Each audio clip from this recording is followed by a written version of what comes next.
Have you heard the story about this kid who is suing the University of California system because he did not get in despite his 1590 SAT score and 4.42 GPA?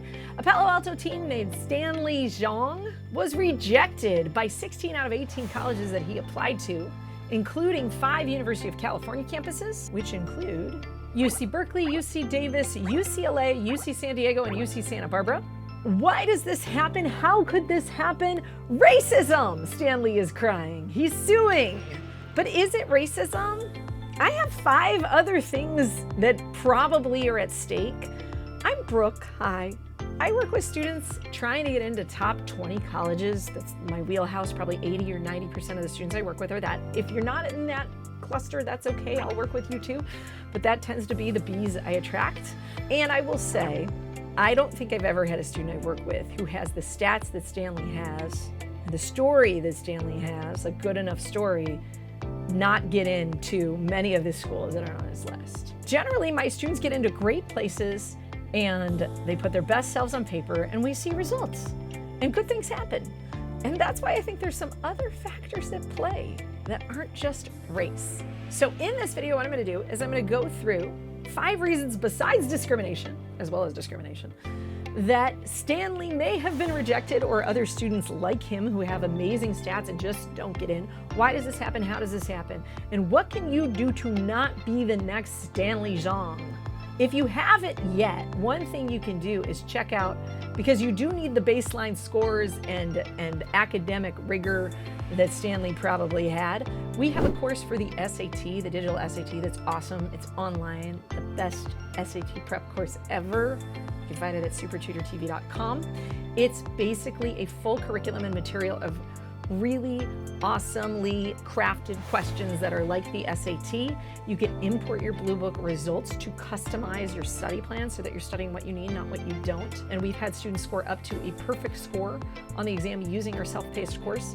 So I encourage you guys to go check that out. We also have live group classes. We've got several Zoom intensives coming up that are taught by me and a senior level tutor who has coached many students to perfect scores.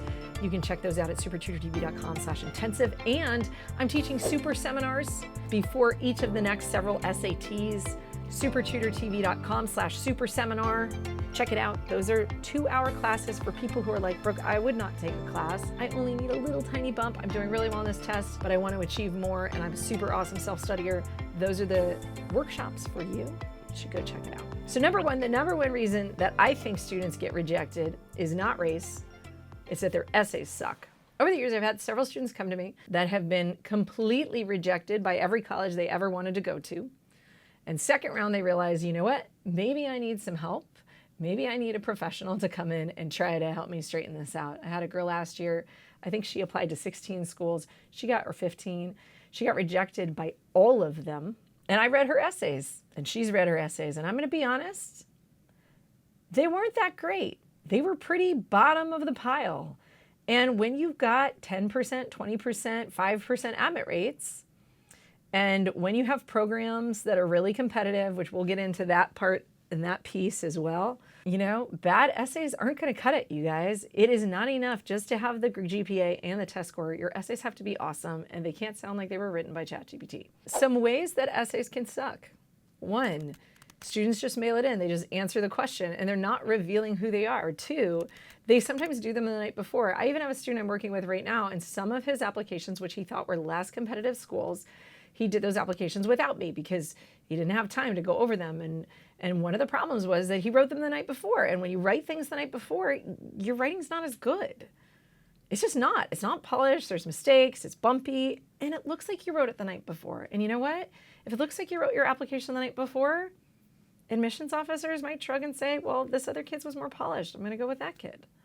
Okay? So you've got to really do more than just answer the question. You got to reveal who you are, and you've got to polish this. This is not something to wait to the last minute on. And the final thing that I'm going to say about his essays is Stanley's best story probably happened, and I'm not 100% sure on this. This is a little speculation, but it probably happened after he wrote his application essays.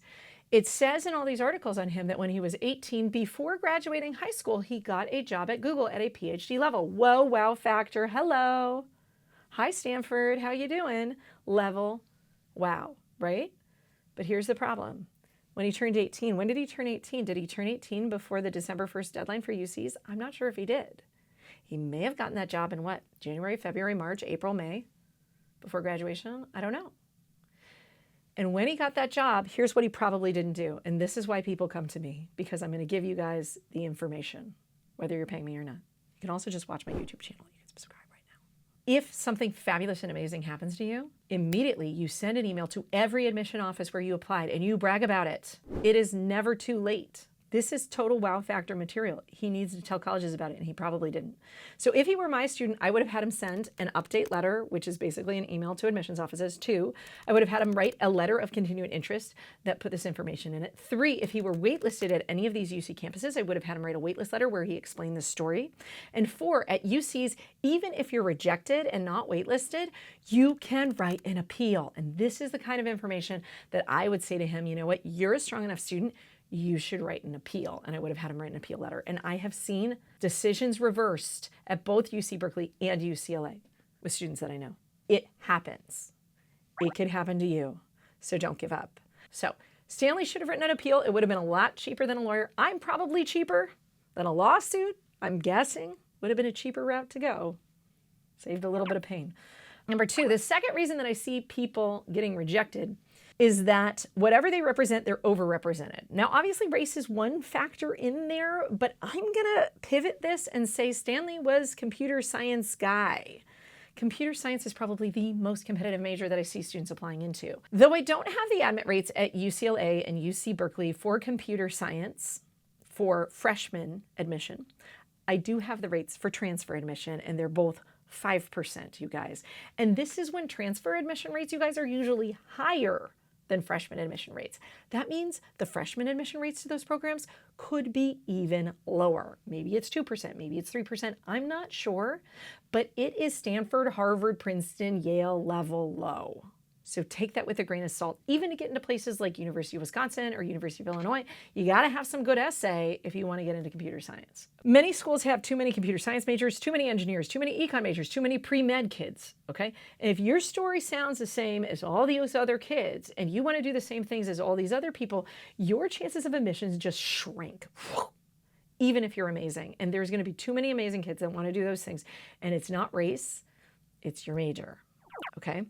Number 3 is discrimination. Now, I will say, though it's illegal to discriminate, especially given the Supreme Court case, when it comes to holistic review, inevitably human beings can be biased. And one of the issues that comes up is that schools are like, oh, we want a mosaic of students with varying activities and varying interests and all of these things. And yes, some of that computer science stuff is going to play into this. But I think there's also something to be said for the fact that, like, if you're South Asian, I would say over half of the kids that I work with that are South Asian want to be doctors. So a pre-med narrative with a South Asian student just feels like an essay I've read before, because I'm sitting here reading these essays and I'm looking for something original, right? So when you think about holistic review, it's not like they're purposefully trying to say, oh, I'm trying to be racist today. No more Indian American students in this college, right? But when you read essays and they're from the same culture and they're from the same type of people and they're the same goals, right, over and over again, and similar stories, it can be hard to stand out. And I'm worried that Stanley's essays probably looked a lot like things that they'd seen before. His narratives, his ideas, things he wanted to do sounded like a lot of things they read already. And it's not necessarily that he's Asian, but that people who are falling into the buckets that he's falling into across the board just sound the same. Which brings me to number 4. GPA is very unreliable because every school is different. Stanley's GPA was 4.42. I know some high schools where 4.42 is low. 4.67 is more like valedictorian level, right? And so it's really hard to compare across schools. And everybody's getting A's right now, you guys. This is the other problem. I think something like I saw a report on Big Ten schools where a ridiculous percentage of students at like University of Wisconsin had basically perfect GPAs, like 40% of the students, over 40% of the students at University of Wisconsin. University of Wisconsin, guys, perfect GPA, crazy, right? And that's unweighted. his is weighted. So I also don't know what's going on in that unweighted GPA. How many B's are in there? There's questions I don't have answers to. But here's the problem. UCs no longer look at SAT and ACT scores. So guess what that means? They're only looking at GPA and AP scores. I have no idea what Stanley's AP scores were. But again, GPA doesn't mean as much. And when we don't have that SAT score, boom, you've just exploded a cannon of students at you, and there just aren't enough spots for everyone. We can't make it a meritocracy. You guys, UCs have become a lottery, and this is just how UCs are right now. Stanley is not alone. Asian or not Asian, UCs are literally a lottery now because of this test blind policy in my book, okay? And they didn't see as great SAT score. Which brings me to number 5, which there is just not enough space. You guys, there is not enough space at elite colleges for students who are just crushing it. Plain and simple. And when there's not enough space, people with great stats are going to get shuffled down into the mix. And which ones are going to get shuffled down? The ones with crappy essays and the ones who didn't present themselves in a way that when a reader sees it, they're like, yes, this kid. It's human nature. That's how we are. That's how holistic admissions works. Welcome. The final thing that I'm going to say that can keep students out who have great statistics, and I don't think that's what this kid did, though I did a video a while back with a girl who also had amazing stats that got rejected everywhere, and she was talking about mental health all over the place. And that's my final reason why students get rejected with amazing stats and amazing scores, is that they say something in their essays that's a liability. And a liability to me is anything that says, I may not be able to finish college, I might drop out, I might be unstable as a student or unable to always do my best. So that could be mental health issues.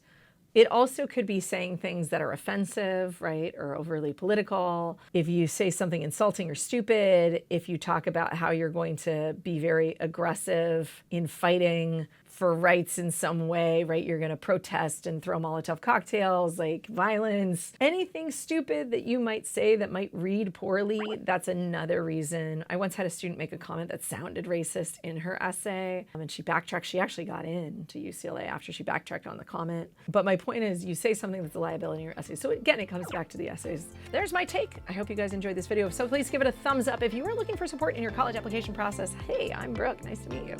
You can check us out at SupertutorTV.com. We also have lots of other coaches at different pricing points, so no matter who you are or what you're dealing with, and if you have no money, subscribe to our channel. I'm giving away lots of free advice all the time, so come and check it out. I hope you do. Talk to you guys later. Let me know what you think in the comments below.